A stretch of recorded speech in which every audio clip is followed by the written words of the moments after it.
Hello student, आप सभी का स्वागत है हमारे यूट्यूब चैनल स्पार्कल एजुकेशन। आज की जो क्लास स्टार्ट होने वाली है वो हिस्ट्री से होने वाली है। ठीक है, जितने भी प्रीवियस क्वेश्चन आए हुए हैं इस वीडियो में हम कवर करेंगे। ओके, इसमें पहला क्वेश्चन देखेंगे। 51वां क्वेश्चन, निम्नलिखित में से कौन सा वर्ड धर्म सूत्र और धर्म शास्त्रों द्वारा निर्धारित नियमों के अनुसार प्राचीन भारत में लोगों की रक्षा करने और न्याय के प्रशासन के लिए जिम्मेदार है। जो लोगों की रक्षा के लिए जिम्मेदार है और न्याय के प्रशासन के लिए भी जिम्मेदार है, वो कौन होते हैं? वो क्षत्रिय होते हैं। तो हमारा ऑप्शन नंबर सी सही हो जाएगा। ओके, निम्नलिखित में से कौन सा वेद संगीत से संबंधित है? सामवेद, ऋग्वेद, यजुर्वेद, अथर्ववेद। ओके, जो कि वेद होता है संगीत से जो संबंधित होता है वह वेद होता है सामवेद। ऑप्शन नंबर ए सही हो जाएगा। ठीक है, अथर्ववेद की बात करें, ये किससे संबंधित होता है? जादू टोना वाला वेद होता है, जादू टोना। अगर आपसे क्वेश्चन पूछे जादू टोना वाला वेद कौन सा होता है? अथर्ववेद होता है। ऋग्वेद, अगर ऋग्वेद की बात करें इसमें 10 मंडल होते हैं और 1028 सूक्ति होती हैं। ओके, 1028 सूक्ति होती हैं।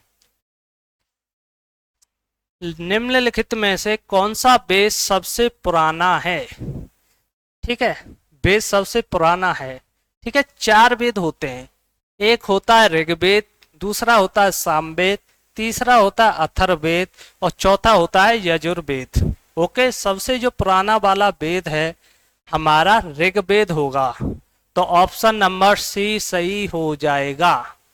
ओके, ठीक है, इंपॉर्टेंट क्वेश्चन है, आपको याद रखना है। 1800 से 1500 ईसा पूर्व 30 ऋग्वेद पांडुलिपियों को यूनेस्को की memory of the world register में किस वर्ष शामिल किया गया था? ये क्वेश्चन आपको बताना है। 2007 के अंदर 30 ऋग्वेद पांडुलिपियों को शामिल किया गया था। किसमें? Memory of the world register में शामिल किया गया था 2007 के अंदर। आपको ये भी क्वेश्चन याद रखना है। ओके, पुराणों के अनुसार भगवान विष्णु ने पृथ्वी को बचाने के लिए किसका रूप धारण किया था जो कि पानी में डूब गई थी? किसका रूप धारण किया गया था? एक बराह का। बराह क्या होती है? सुअर को ही बराह बोलते हैं, सुअर। ओके, अगर मैं बात करूं भगवान विष्णु की, भगवान विष्णु के 10 अवतार थे। 10 में से जो तीसरा अवतार था वो किसका था? बराह का था, बराह। इसको ही क्यों चुना गया?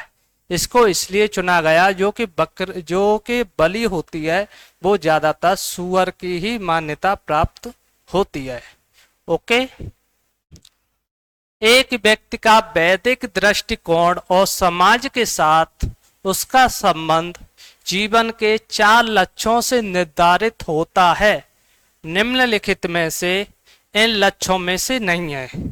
आपको देखने दृष्टिकोण से जो 4 लक्ष्य होते हैं उसमें से एक लक्ष्य नहीं है, उसका आपको आंसर देना है। ओके, देखो कौन कौन से 4 लक्ष्य होते हैं उनको देखो। जो पहला जो लक्ष्य होता है वो काम होता है। दूसरा जो लक्ष्य होता है वो धर्म होता है। जो तीसरा जो लक्ष्य होता है वो होता है आपका मोक्ष।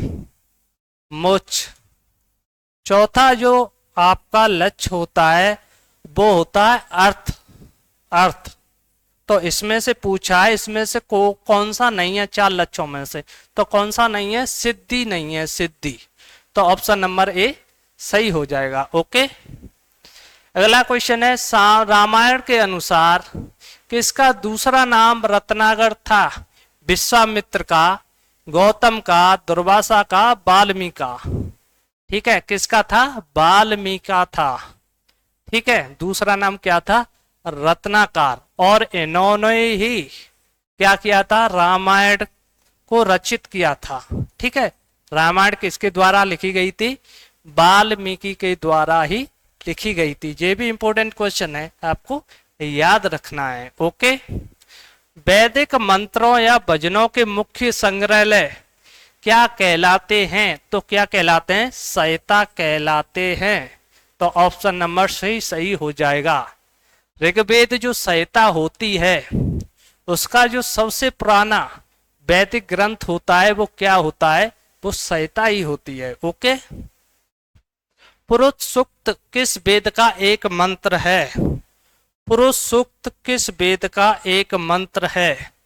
ठीक है, अथर्ववेद का, यजुर्वेद का, ऋग्वेद का, सामवेद का। जो पुरुष सूक्त होता है, देखो 4 वेद होते हैं, मैंने अभी बताया था आपको, ऋग्वेद, सामवेद, यजुर्वेद, अर्थवेद। ठीक है, जो ऋग्वेद के अंदर पुरुष सूक्त का उल्लेख होता है। ठीक है, 10 मंडल होते हैं, अभी बताया था मैंने, 10 मंडल हो गए, 1028 सूक्ति हो गई। और इसी सूक्ति के अंदर पुरुष सूक्ति का भी उल्लेख है, पुरुष सूक्ति का भी उल्लेख है। ठीक है, आपको याद रखना है। ऑप्शन नंबर सी सही हो जाएगा हमारा। ओके, ऑप्शन नंबर सी।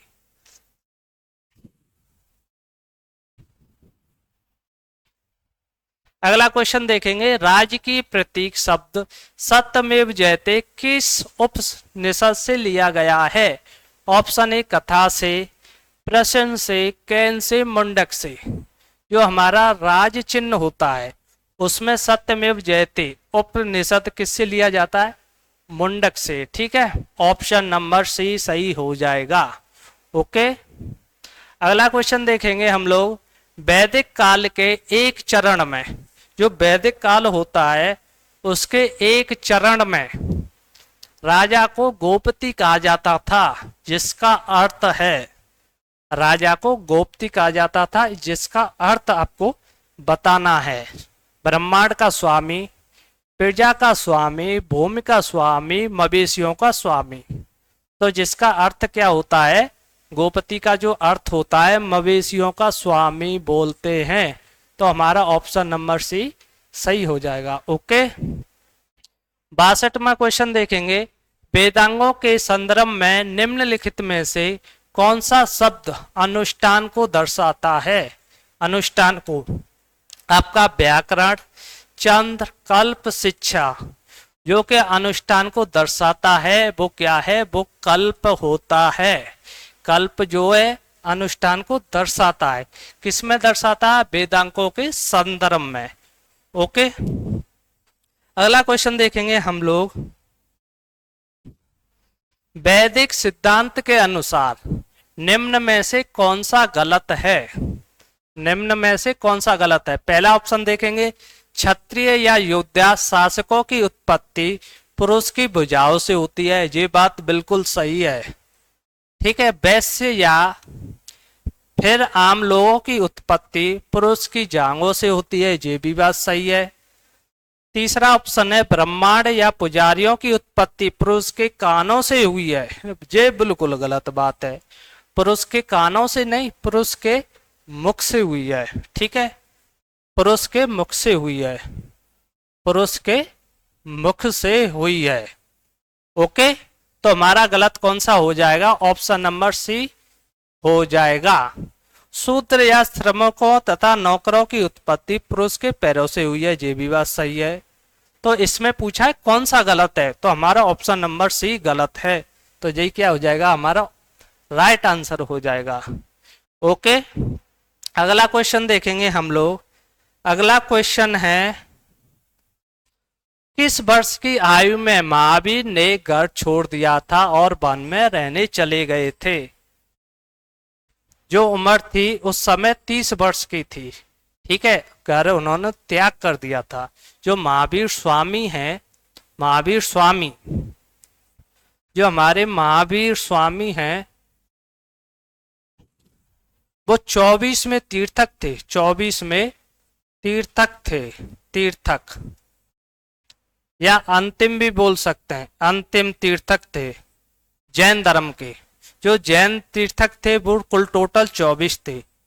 ठीक है, कुल टोटल कितने थे? 24 थे। ओके, जो पहला जैन तीर्थक था वो कौन था? ऋषभदेव था पहला। इसको भी आप लोग लिख लो। पहला जो जैन तीर्थक था, पहला जैन तीर्थक था वो ऋषभदेव था, ऋषभदेव। और इसने क्या किया था? इसको ही संस्थापक भी माना जाता है। संस्थापक किसका? जैन धर्म का। जैन धर्म का संस्थापक कौन है? आपका ऋषभदेव। और इसको ही पहला तीर्थक भी माना जाता है जैन धर्म के अंदर। ओके, भगवान महावीर स्वामी ने मोक्ष कहाँ प्राप्त किया था, यानी कि मरण कहाँ हुआ था? वो पावापुरी में हुआ था। ऑप्शन नंबर बी सही हो जाएगा। जो पावापुरी होती है वो कहाँ पर है? बिहार में स्थित है। बिहार में किसके पास में? राजगृह के पास में। राजगृह के पास में पावापुरी होती है। वहीं पर क्या होता है? महावीर स्वामी का अंतिम क्या होती है? सांस ले लेते हैं। ओके, बिहार के अंदर। ठीक है, 66वां क्वेश्चन देखेंगे। महावीर जिन्होंने पाली शास्त्र में निगंध नाट पुत्र के नाम से जाना जाता है, तो नामक धर्म की स्थापना की थी, तो आपका हो जाएगा जैन धर्म की स्थापना की थी। ठीक है, महावीर स्वामी ने पाली शास्त्र में निगंध नाट पुत्र के नाम से जाना जाता है। इन्होंने क्या की थी? जैन धर्म की स्थापना की थी। तो हमारा ऑप्शन नंबर सी सही हो जाएगा। ओके, अगर किसी का कोई भी कमेंट रहता है तो आप कमेंट करके बता सकते हैं। कोई भी डाउट रहता है तो हम अगली क्लास में उसका सॉल्यूशन दे सकें। ओके, उस पवित्र शहर का नाम बताइए जिसे प्रथम और चतुर्थ जैन तीर्थकों का जन्म स्थान माना जाता है। तो वो कौन सा सिटी है? वो है आपका अयोध्या। अयोध्या जो कि जैन तीर्थक था, इसको मान्यता प्राप्त करती थी। किसने थी? कि जैन धर्म के पहले तीर्थक और चौथे तीर्थक ने। ठीक है, अयोध्या को क्या कर दिया था?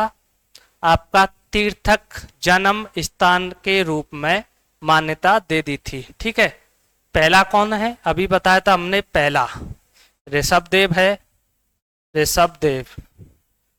और चौथा कौन सा है? चौथा आपका चतुर्थ अभिनंदन नाथ, अभिनंदन नाथ था। ठीक है, ये दोनों ने क्या किया था? अयोध्या को तीर्थक के रूप में मान्यता प्राप्त कर दी थी। ओके, इन दोनों पॉइंट को आपको याद रखना है। जैन दर्शन के लिए जिन शब्द का अर्थ क्या होता है? जिन शब्द का अर्थ क्या होता है? ठीक है, जिन शब्द का अर्थ, जो जिन शब्द का अर्थ होता है विजेता। ऑप्शन नंबर डी सही हो जाएगा। जैसे जैन धर्म में बहुत सारे जो तीर्थक थे उन्होंने विजेता प्राप्त की थी, और उसका ही जो अर्थ होता है, जिनका जो अर्थ रख दिया था वो विजेता ही रख दिया था। तो हमारा ऑप्शन नंबर डी सही हो जाएगा। 69वां क्वेश्चन देखेंगे आप लोग। भगवान महावीर स्वामी का जन्म निम्न में से किस राज्य में हुआ था? महाराष्ट्र में, कर्नाटक में, बिहार में, गुजरात में? इसका आंसर आप लोग बताएंगे। इसका राइट आंसर आप लोग बताएंगे। इसका जो राइट आंसर है वो है बिहार। बिहार में हुआ था। भगवान महावीर स्वामी का जो जन्म हुआ था वो बिहार के अंदर हुआ था। तो हमारा ऑप्शन नंबर सी सही हो जाएगा। 70वां क्वेश्चन देखेंगे। एक जैन ग्रंथ है जिसमें जैन तीर्थकों और विशेष रूप से पार्श्वनाथ और महावीर की आत्मकथाएं हैं, तो उस ग्रंथ का नाम आपको बताना है। जो आपका पार्श्वनाथ है और महावीर स्वामी है, ये क्या है, तीर्थक हैं, और इनकी जो आत्मकथाएं हैं वो किस महाग्रंथ में है, उस ग्रंथ का नाम आपको बताना है। तो क्या है, कल्पसूत्र। कल्पसूत्र के अंदर पार्श्वनाथ और महावीर स्वामी की आत्मकथा स्थित है, आपको याद रखना है। 71वां क्वेश्चन देखेंगे हम लोग। बौद्ध वास्तुकला में स्तूप को श्रद्धांजलि अर्पित करने के लिए भक्तों के लिए पैदल मार्ग क्या कहलाता है? जो बौद्ध वास्तुकला में जो स्तूप हैं उनको श्रद्धांजलि अर्पित करने के लिए भक्तों के लिए पैदल मार्ग क्या कहलाता है? वो कहलाता है मेदी। ऑप्शन नंबर ए सही हो जाएगा। मेदी क्या होती है? मेदी होती है जो छत की ऊपरी परत होती है ना, गोलाकार परत, उसी को मेदी बोलते हैं। अगर छत्र की बात करें ये क्या होती है? छाता होती है। ठीक है। अंडा की बात करें, ये गोलार्थ का गुम्बद होता है। गोलार्थ का गुम्बद हो गया। ओके, अगला क्वेश्चन देखेंगे। 72वां क्वेश्चन। निम्नलिखित में से कौन सा भारत का सबसे बड़ा स्तूप है? जो भारत का सबसे बड़ा स्तूप है वो कौन सा है? केसरिया, दमेक, अमरावती, बरहुत। जो भारत का सबसे बड़ा स्तूप वो है केसरिया। ठीक है, ये भारत का भी है, विश्व का भी है। विश्व का सबसे बड़ा और सबसे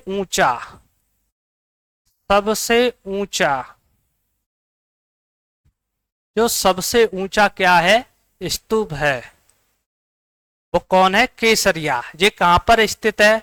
ये बिहार के अंदर स्थित है। बिहार के जिले में स्थित है। जिले का भी नाम पूछ लेता है।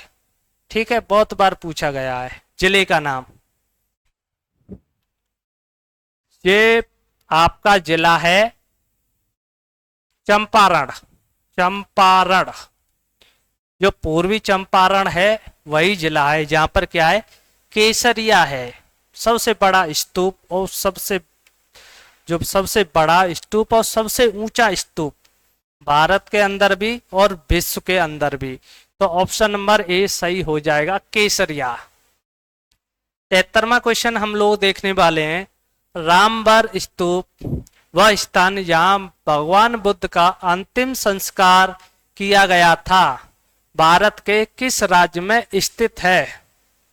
जो महात्मा बुद्ध थे, उन्होंने अंतिम संस्कार किया गया था, चिता वगैरह जलाई थी, वहां पर रामबर स्तूप में हुआ था। ठीक है, तो वह किस स्टेट में है? उत्तर प्रदेश में है। तो ऑप्शन नंबर ए सही हो जाएगा।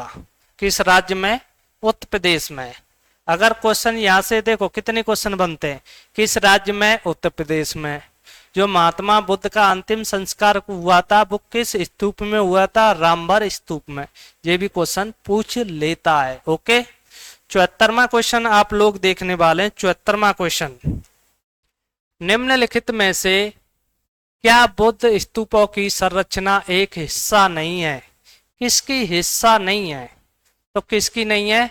गोपुरम की हिस्सा नहीं है। जो गोपुरम होता है ये क्या होता है आपको अभी बताते हैं। गोपुरम ये होता है मंदिर का द्वार।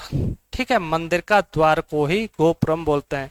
द्वार हो गए, उसके ऊपर एक मीनार होती है चुटिया टाइप की, उसको भी गोपुरम बोलते हैं। तो ऑप्शन नंबर बी सही हो जाएगा। छत्र अभी बताया था हमने, छत्र क्या होता है? छाता होता है। अंडा क्या होता है? अभी बताया था, गोलार्थ का गुम्बद होता है।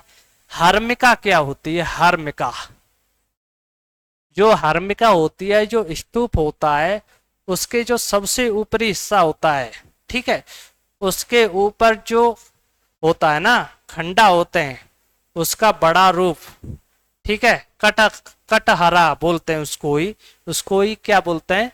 हर्मिका बोलते हैं। तो इसका ऑप्शन नंबर बी सही हो जाएगा। ओके, 75 क्वेश्चन देखेंगे। बौद्ध वास्तुकला में चैत्र का अर्थ निम्नलिखित में से क्या है? चैत्र, चैत्र का अर्थ है प्रार्थना हॉल।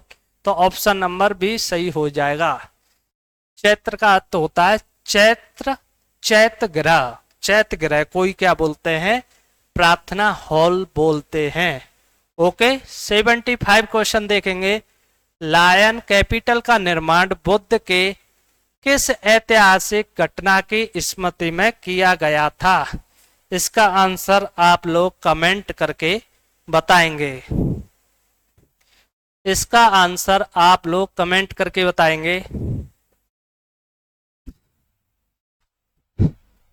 पहला जो उपदेश दिया था उसी की स्मृति में लायन कैपिटल का निर्माण किया गया था बुद्ध ने पहला जो उपदेश दिया था वो यूपी के अंदर सारनाथ में दिया था।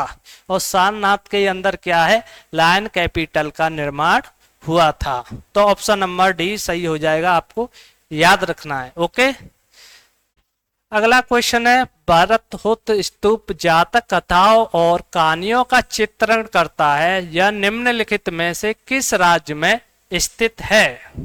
तो किस राज्य में स्थित है? मध्य प्रदेश में स्थित है।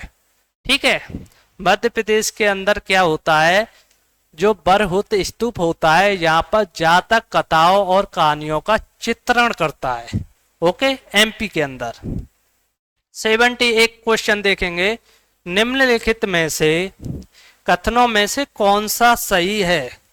कौन सा क्वेश्चन सही है? ऑप्शन ए, गौतम बुद्ध शाक्य गढ़ों के नाम से जाने जाने वाला एक, गौतम बुद्ध शाक्य गढ़ के नाम से जाने जाने वाला एक छोटे गढ़ से संबंधित थे, ये बात सही है। और एक क्षत्रिय थे, ये भी बात सही है। ओके, अब दूसरा ऑप्शन देखेंगे। गौतम बुद्ध का जो कुशीनगर में निधन हुआ था, जो गौतम बुद्ध का कुशीनगर में निधन हुआ था, ये भी बात सही है। और कुशीनगर कहाँ पर है? यूपी के अंदर स्थित है, यूपी के अंदर। तो हमारा ऑप्शन नंबर कौन सा सही हो जाएगा? डी, 1 and 2 बोथ, यानी कि पहला और दूसरा कथन सही है। ओके, ऑप्शन नंबर डी सही हो जाएगा। 79 क्वेश्चन देखेंगे। प्रथम बौद्ध संगति के बारे में कहा जाता है, इसे किसके द्वारा संरक्षण दिया गया था? ऑप्शन ए, पोरस के द्वारा, अशोक के द्वारा, अजातशत्रु के द्वारा और चंद्रगुप्त के द्वारा। जो पहली बौद्ध संगति हुई थी, देखो बौद्ध संगति 4 हुई थी, चारों के चारों इंपोर्टेंट है, आपको लिख लेना है, जहां से क्वेश्चन बहुत पूछा। ठीक है, पहली जो बौद्ध संगति थी वो अजातशत्रु के शासनकाल में हुई थी। ओके, अजातशत्रु, अजातशत्रु। ठीक है, उस समय कौन वो था आपका अध्यक्ष? महाकश्यप थे, महाकश्यप, महाकश्यप थे। ठीक है, किस जगह पर हुई थी? आपकी हुई थी राजगृह में, राजगृह में। ठीक है, दूसरी बौद्ध संगति वो कालाशोक, कालाशोक,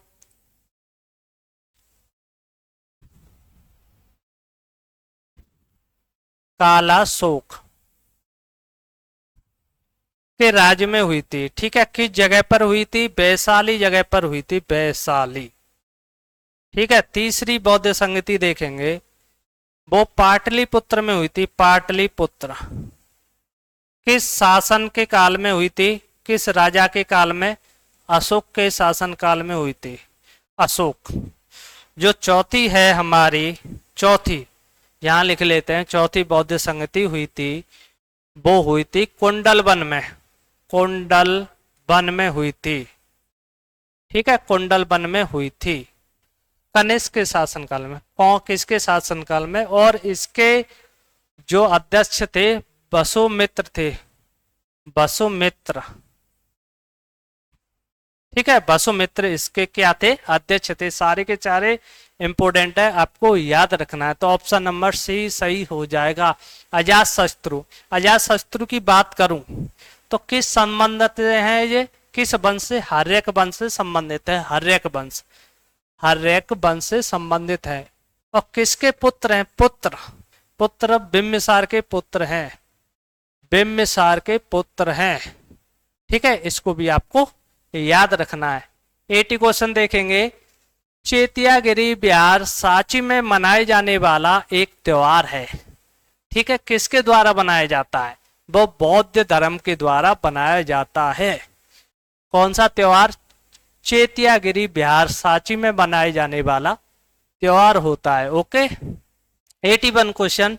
सबसे पहले बौद्ध ग्रंथ लिखे गए थे, किस भाषा में लिखे गए थे, तो पाली भाषा में लिखे गए थे। ओके, पाली भाषा में लिखे गए थे। ऑप्शन नंबर ए सही हो जाएगा। 82 क्वेश्चन देखेंगे हम लोग।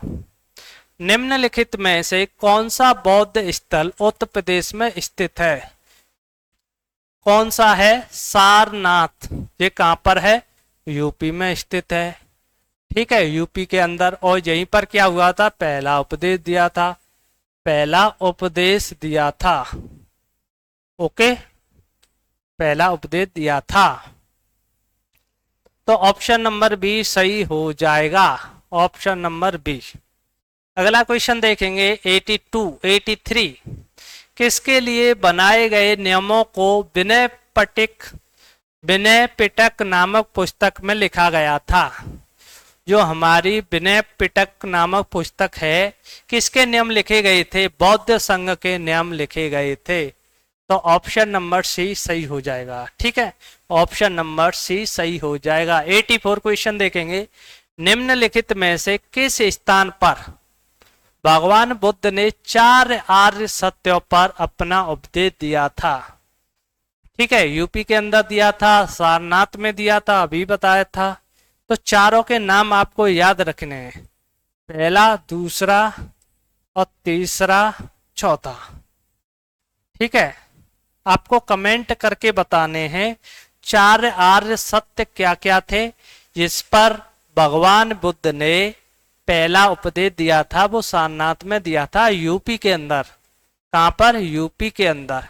ठीक है, तो हमारा ऑप्शन नंबर सी सही हो जाएगा, चारों के चारों।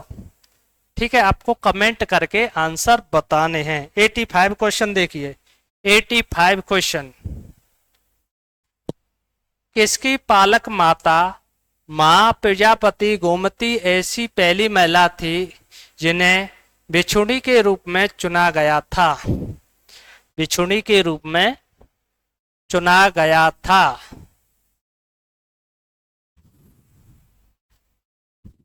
तो किसकी माता थी, वो थी बुद्ध की माता। जो हमारे बुद्ध की माता थी वो पालक माता थी महाप्रजापति गोमती ऐसी पहली महिला थी जिन्हें भिक्षुणी के रूप में चुना गया था। तो ऑप्शन नंबर सी सही हो जाएगा।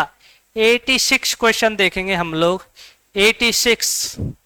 गांधार कला शैली निम्नलिखित में से किस यूरोपीय राष्ट्र की कला से प्रभावित थी। तो किससे थी, इटली से, बेल्जियम से, हंगरी से, ग्रीक से। जो गांधार कला की शैली है वो किससे संबंधित थी, ग्रीक से संबंधित थी। आपको याद रखना, ऑप्शन नंबर डी सही हो जाएगा। ओके। 87 क्वेश्चन देखेंगे आप लोग। 87। निम्नलिखित में से कौन सा शब्द बौद्ध स्तूपों की स्थापना कला से जुड़ा हुआ है। कौन सा जो शब्द है बौद्ध स्तूपों की स्थापना कला से जुड़ा है, तो कौन है, हर्मिका। ऑप्शन नंबर डी सही हो जाएगा। ठीक है, गोपुरम की अभी बताया था, हर्मिका की भी आपको बता दिया गया था। ठीक है, ये क्या क्या होती हैं। ओके, ऑप्शन डी सही हो जाएगा। 88 क्वेश्चन देखिए। निम्न में से कौन सा मौर्य शासक बौद्ध धर्म का अनुयायी था। तो कौन था, अशोक। अशोक ने क्या हुआ था, कलिंग का जो युद्ध हुआ था उसके बाद वो शांति प्रिय से रहने लगा और किसका संरक्षण बन गया, बौद्ध धर्म का संरक्षण बन गया। ठीक है, तो इसलिए ऑप्शन नंबर सी सही हो जाएगा। कौन बन गया, अशोक। ठीक है, किस युद्ध के बाद, कलिंग युद्ध के बाद। ये भी क्वेश्चन बहुत बार पूछा गया है। ओके, ऑप्शन नंबर सी सही हो जाएगा। उड़ीसा में जौगढ़ में कौन सा ऐतिहासिक स्थल है? गुप्त वंश का शाही अर्धवृत्ताकार प्रेक्षागृह, अशोक का शिला अभिलेख स्थल, मौर्य साम्राज्य का प्राचीन कलाकृति स्थल, बंगाल के नवाबों का महल। ठीक है, तो उड़ीसा में जौगढ़ जो स्थान है वहां पर किसका ऐतिहासिक स्थल है? वो अशोक का शिला अभिलेख का स्थल है। तो ऑप्शन नंबर बी सही हो जाएगा। इसको भी आपको याद रखना है। ठीक है, 90वां क्वेश्चन है, तीसरी बौद्ध परिषद किस शहर में आयोजित हुई थी? अभी बताया था किस में हुई थी, पाटलिपुत्र में हुई थी। ठीक है, दोबारा से देखिए, पहला अजातशत्रु के शासनकाल में, जिसके अध्यक्ष कौन थे? महाकश्यप थे। कहां पर? राजगृह स्थान पर हुई थी।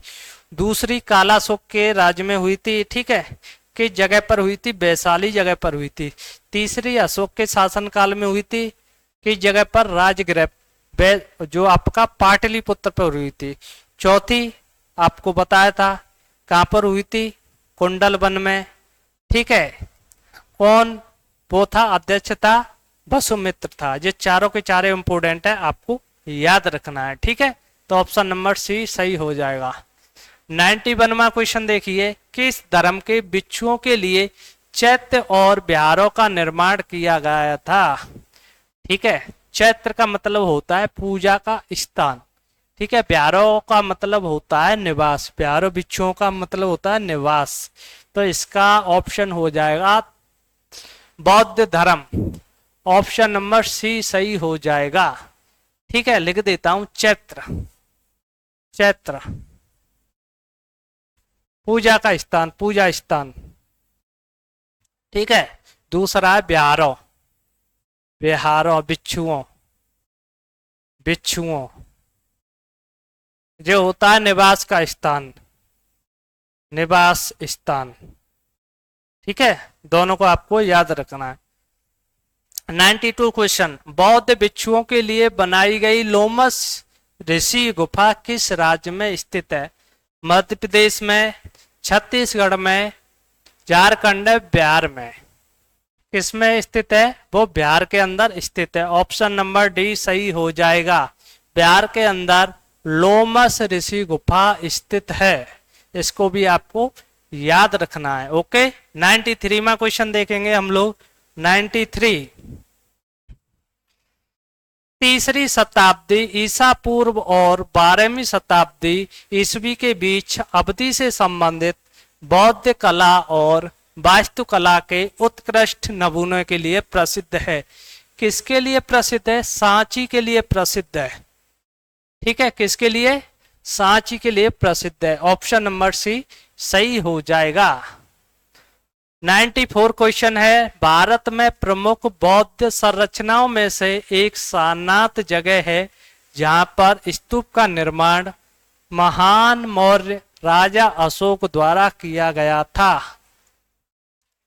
ठीक है, सारनाथ में, ये कहां पर है? यूपी के अंदर है। सारनाथ के अंदर एक स्तूप का निर्माण किया था। वो किसने किया था?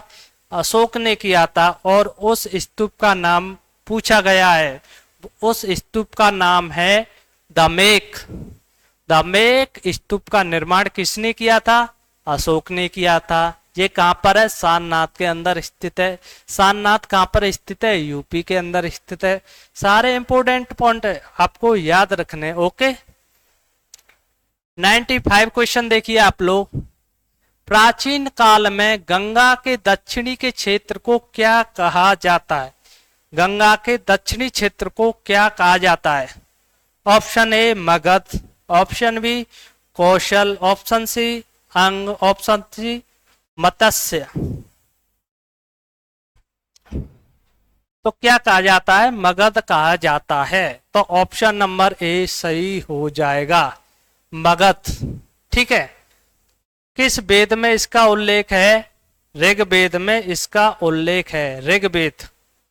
ठीक है, ऋग्वेद में इसका उल्लेख है। 96वां क्वेश्चन देखेंगे हम लोग।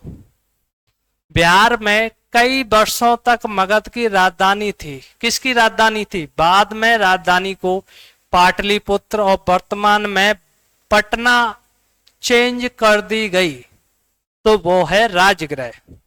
राजगृह को पहले बिहार में कई वर्षों तक मगध की राजधानी बनाई गई थी। उसके बाद राजधानी को पाटलिपुत्र और पाटलिपुत्र को पटना में चेंज कर दिया गया। तो ऑप्शन नंबर डी सही हो जाएगा। ये बहुत बार क्वेश्चन पूछा गया है, आपका 2022 में भी क्वेश्चन पूछा गया है। ओके, 97वां क्वेश्चन देखेंगे। प्राचीन भारत में महाजनपदों के शासन फसलों की उपज के लिए कितनी दर वसूलते थे?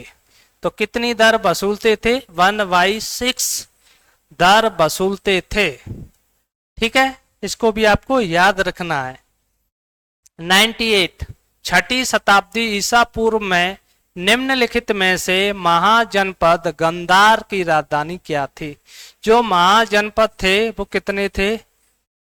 इतने थे, 16। ओके, जो गंधार की राजधानी थी वो तक्षशिला थी, Taxila. Okay, option number C सही हो जाएगा। जितने भी महाजनपद हैं उनकी राजधानी आपको याद रखनी है। ठीक है, यहां से क्वेश्चन चाहे जब पूछ लेता है। ओके, 99वां क्वेश्चन आपका 99 क्वेश्चन। ठीक है, शासक का नाम साम्राज्य की निम्नलिखित में से कौन सी जोड़ी सम्मिलित है? ठीक है, महापद्म नंदा मगध साम्राज्य से सम्मिलित है, अजातशत्रु मौर्य साम्राज्य से संबंधित है। ठीक है, तो महापद्म नंदा किससे संबंधित है? जो आपकी मगध साम्राज्य से संबंधित है, ये सही हो जाएगा। लेकिन अजातशत्रु मौर्य साम्राज्य से संबंधित नहीं है। किससे संबंधित है? अभी बताया था, अजातशत्रु किससे संबंधित है? हर्यक वंश से संबंधित है, हर्यक वंश। ठीक है, और इनके पिता थे बिम्बिसार, बिम्बिसार, और इन्होंने ही हर्यक वंश की स्थापना की थी और इनको ही संस्थापक भी माना जाता है। ओके, तो ऑप्शन नंबर ए सही हो जाएगा। तो ऑप्शन नंबर डी केवल ए सही हो जाएगा। 100 क्वेश्चन देखेंगे हम लोग। गंगा और सोन जैसी नदियों प्राचीन भारत के एक महाजनपद से होकर निकलती हैं। उस जनपद का नाम आपको बताना है। जल्दी से बताइए इसका आंसर। ऐसा कौन सा जनपद है यहां से गंगा और सोन जैसी नदियां निकलती हैं?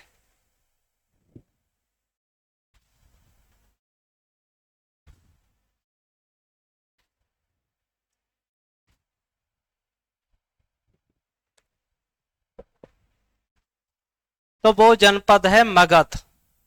ऑप्शन नंबर सी सही हो जाएगा। ओके, अगला क्वेश्चन देखेंगे हम लोग। हर्यक वंश एक संस्थापक था, शासक था। अजातशत्रु किसका पुत्र था? अभी बताया था, बिम्बिसार का पुत्र था। ठीक है, बिम्बिसार ने किसकी स्थापना की थी? किसके संस्थापक हैं? हर्यक वंश के संस्थापक हैं। तो ऑप्शन नंबर डी सही हो जाएगा। अभी बताया था 102वां क्वेश्चन। नंद वंश का अंतिम शासक निम्न में से कौन था? तो कौन था? धनानंद। तो ऑप्शन नंबर सी सही हो जाएगा, ऑप्शन नंबर ए सही हो जाएगा। नंद वंश के बाद नंद वंश के बाद मौर्य वंश की स्थापना हुई थी, मौर्य वंश, और इसके संस्थापक हैं वो कौन है? चंद्रगुप्त मौर्य, चंद्रगुप्त मौर्य। ठीक है, इसको भी आपको याद रखना है। 103वां क्वेश्चन। हर्यक वंश से मगध का प्रथम शासक कौन था? कौन था? आपका बिम्बिसार था, क्योंकि इसने क्या किया? हर्यक वंश की स्थापना की थी। तो यही क्या है? पहला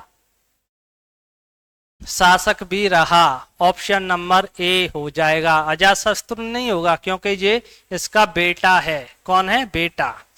ये बाद में ही तो होगा ना। अजातशत्रु ने क्या किया था? बिम्बिसार की मृत्यु कर दी थी और गद्दी पर बैठ गया। चौथी शताब्दी ईसा पूर्व में मगध की राजधानी किसमें चेंज करती थी? किसमें चेंज करती थी? पाटलिपुत्र में, अभी बताया था मैंने। किस वंश ने महाबलीपुरम के पंच रथों का निर्माण किया था?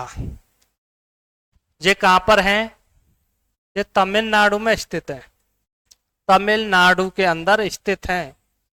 और किस वंश ने इसका निर्माण किया था? पल्लव वंश ने, पल्लव वंश ने इसका निर्माण किया था। तो ऑप्शन नंबर ए सही हो जाएगा। ओके, अगर आज की क्लास यहीं तक हम रखते हैं, मिलते हैं नेक्स्ट क्लास में। ओके, अगर वीडियो अच्छी लगे तो लाइक करें और चैनल को सब्सक्राइब करें।